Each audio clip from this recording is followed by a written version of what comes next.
Hello everyone, sa ating mga followers, mga ka-bakers, mga ka-reels, tsaka sa mga cake artist.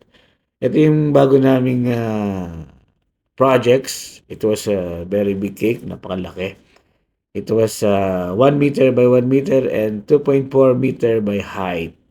And ginawa po lang namin yan in 3 days. 3 araw lang yung aming ah,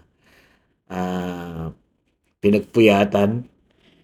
Napakahirap, no? Actually, the cake is not so complicated. What makes it complicated was it was very big.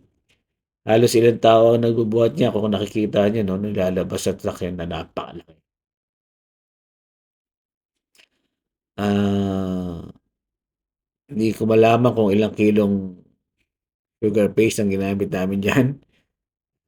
But it weighs around 150 kilograms, no? For all the cakes. But ito yung tinadala nila, ah. Ito yung siguro mga around 100 kilos niya, no? Mahirap lang siyang bitbitin kasi nga malaki. It was huge, you know. But this one, hindi yan kumpleto. Meron pa yan kaming ilalagay sa taas at bubuuin pa namin yan in order to attain the 2.4 meters height. Napakalaki po niya. Nakita niyo naman ilang tao yung nagbubuhat, no? Ayan. Meron kaming Pakistani, meron kaming yung mga actually hindi po yan mga chef, no? Mga tao po yan sa ballroom na pinag-delivery namin.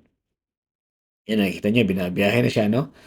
Papunta na siya sa ballroom. Kasi nasa dinner section po yung cake ilalagay, iti-display. Ayan, nakita niyo naman, itinrolly namin, no? Pasok doon sa venue, no? Everybody was helping. Kita niyo, pinapasok siya, no?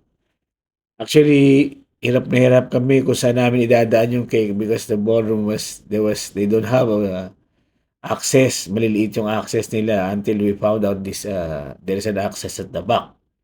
Ito nga yung likod, no? Na kumasya siya. Ayan, yan. Papasok na po kami. Pasok po kami, no? Makikita niyo. Thank you guys sa lahat ng mga tumulong mag-setup, no? Yung ating buffet team. Shout out sa ating mga taga-buffet team at saka yung mga ating mga chef din na nandiyan, no?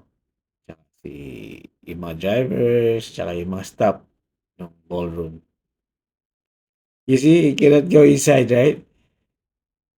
Talagang tinanggal pa namin yung kurtina para lang para lang may pasok namin siya sa loob, no? And yan, tinanggal namin lahat. Problema na ng Peterio, no? Yeah, it was really what do you call this? Great experience, no? A great challenge for us, no? Para pagpasok lang ng cake. Ito po yung hirap pag malaki na yung ginagawang cake, no? Kasi mahirap siyang i-deliver at i-set up. Napakalaki po niya yan pong ibinabiyahe na yan ay nasa 1.8 meters na po siya. And we're going to add 60 more. Kaya naging 240 po siya to 2.4 meters. Ayan, binabiyahe na po siya sa ballroom papunta po sa table. Makikita ninyo. And they're clearing everything out para lang makarating kami dun sa lamesa. Kasi malayo po siya from the back. It has to be in the front. So, we're still traveling the cake. Ang cake part po niyan ay nasa ilalim, no? Ang cake part po niya is 12 centimeter, 1 meter by 1 meter by 12 centimeter high. Ayan, ilalagay na namin yung last layer. Yun. Nakita nyo. Ngayon, pinapatch up namin. Nilalagay namin ng decorations, para hindi siya mahalata na pinagpatong namin. Ayan na, nilalagay na namin sa table. This is the finished product already, no? As you can see, it's very high now. It almost touched the ceiling, no? Yung chandelier, halos maabot na niya. Or abot na nga niya. Iniwas lang ng mga tao ron sa ballroom, no? It was really a great challenge for us baking this kind of cake, but hindi naman yung ito naman hindi naman ito yung unang cake na ginawa na natin napakalaki, no? Actually, we make 3 meters before. Pero great challenge pa rin, napakalaking challenge pa rin 'to lalo na sa dinaanan namin, sa mga namin. Ayan po ang finished product. Salamat po sa lahat ng mga nanood. Hope you enjoy.